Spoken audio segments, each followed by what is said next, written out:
দেশে পেঁয়াজের বাৎসরিক চাহিদা ২৭ লক্ষ মেট্রিক টন আর উৎপাদন হয় প্রায় ৩৫ লক্ষ মেট্রিক টন।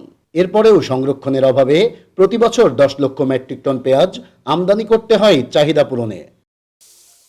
তবে সম্প্রতি কৃষি বিপণন অধিদপ্তরের কৃষক পর্যায়ে পেঁয়াজ ও রসুন সংরক্ষণ পদ্ধতি আধুনিকায়ন ও বিপণন কার্যক্রম উন্নয়ন প্রকল্পের আওতায় মডেল ঘর সাড়া ফেলেছে কুষ্টিয়ার কৃষকদের মাঝে, যে ঘরে কৃষকরা ৯ মাস পর্যন্ত সংরক্ষণ করতে পারবেন পেঁয়াজ ও রসুন, বিক্রিও করতে পারবেন সুবিধামতো সময়ে ন্যায্য মূল্যে। বিনামূল্যে পেঁয়াজ ও রসুন সংরক্ষণে এমন মডেল ঘর পেয়ে খুশি কৃষকেরা। এই ঘরটা পাওয়াতেই আমরা প্রতি বছর আমাদের পেঁয়াজ নষ্ট হতে পচে যেত। আমি অনেক পেঁয়াজ লাগাতাম, মানে দেখা যাচ্ছে যে বছরে ১০,০০০ টাকার পেঁয়াজ ছিল, ৮ বিঘে পেঁয়াজ লাগাতে সবই পচে গেছিল।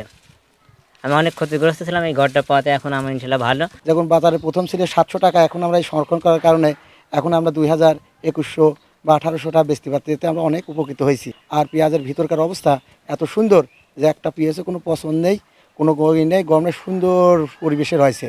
আগে থাকার ঘরে তাতালে উপরে তাতাল দিয়ে নিচে থাকা হয়তো, ওই ঘরে রাখা হয়তো, তাতে পেঁয়াজ রসুন পছন্দ হচ্ছে। আর এখানে রাখাতে তাতে পছন্দ কম হচ্ছে, তাতে সুবিধা হচ্ছে আমাদের।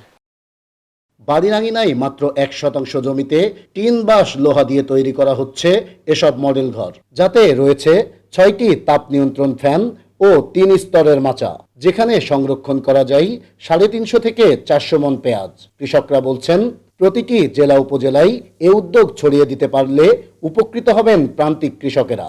পেঁয়াজ রসুন এটা নষ্ট হয় না, পচন ধরে না, এটা লং টাইম রাখা যায়, সিজনের শেষ পর্যন্ত ঠিকভাবে রাখা যায়। এইরকম ঘর যদি এই বর্তমান সরকার যদি দিয়ে দেয়, তাহলে হয়তো আমাদের বাংলাদেশে হয়তো পেঁয়াজ নিয়ে আর মনে হয় হাহাকার সৃষ্টি হবে না। পেঁয়াজটা সব থেকে ভালো থাকতেছে এই ঘরে, পেঁয়াজটা পচতেছে না। আগে পেঁয়াজ রাখলে আপনার 30%, 40% পেঁয়াজ নষ্ট হয়ে যেত, আর এখন এই ঘরে আপনার 90% পেঁয়াজ ভালো থাকতেছে। 10% পেঁয়াজ শেষ সময় আসতে নষ্ট হয় কি না তাও সন্দেহ আছে। গত বছরও আমি থুইছিলাম, পেঁয়াজ তেমন একটা নষ্ট হয় নাই। আমি চাই কৃষি বিপণন অধিদপ্তর যেন এই ঘরটা আমলে নিয়ে প্রতিটা উপজেলায়, যেগুলো আমাদের কুমারখালী খোকসাতে যেরকম হচ্ছে, এরকম প্রতিটা যেখানে যেখানে পেঁয়াজ উৎপাদন হচ্ছে সেখানে যদি এই ঘরগুলো করে দেয়, তাহলে আমাদের মতন প্রান্তিক কৃষকরা উপকৃত লাভবান হবে আশা করা যায়। প্রকল্পের কর্মকর্তারা বলছেন, এ প্রকল্প পূর্ণাঙ্গ বাস্তবায়ন হলে কমবে কৃষকদের লোকসান, দূর হবে ব্যবসায়ীদের দৌরাত্ম্য, কমে আসবে আমদানি নির্ভরতা, সুফল পাবে কৃষক থেকে ভোক্তারাও। যে এটা কৃষকের অনেক উপকার আসছে এবং এই ঘরগুলো অবশ্যই বাড়ানো দরকার, এবং বাড়াইলে এতে যদি আমরা প্রত্যেকটা ইউনিয়নে আরও ব্যাপকভাবে ঘর দিতে পারতাম, তাহলে অবশ্যই পেঁয়াজের পচনটা রোধ হতো এবং বাইরে থেকে আমদানিটাও কম করা লাগতো। এই প্রকল্পটা এত আশাদায়ক এবং ফলপ্রসূ, চাষিদের মাঝে কিন্তু এটা আলোর মুখ দেখিয়েছে।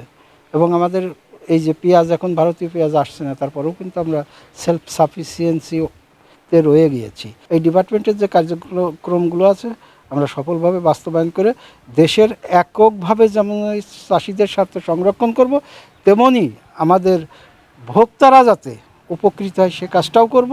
একই সাথে উৎপাদনের গতিধারা যাতে অব্যাহত থাকে সে কার্যক্রমগুলো নিয়ে আমরা কিন্তু কঠোরভাবে কাজ করছি।